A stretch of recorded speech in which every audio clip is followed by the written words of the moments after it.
এই যে দেখতেছেন গাজীপুর ইউনিভার্সিটি হলো কাফ থালাতা, মানে এটা একটা এদেশে বলে কাফ, মানে এটা একটা নাম্বার আর কি, 3 নাম্বার ক্লাস বহু ডিউটিতে চলে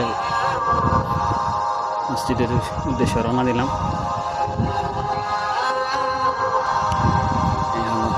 এই সাইডে দেখেন পার্কিং, গাড়ি রাখার জন্য নিচতলা আছে, সব পার্কিং, 1টা 2টা 3টা যা আছে 4টা, এগুলো সব গাড়ি রাখে, বুঝছেন। নিচতলায় মেঝে করে 3 ফ্লোর। দেখাবো একদিন এখানে ইউনিভার্সিটি, সবাই দেখেন, আশা করি সবাই ভালো লাগবে। আমি সাইকেল দিয়ে যাইতেছি আর দেখাইতেছি আপনাদেরকে, আমার একটা ছোট্ট সাইকেল আছে।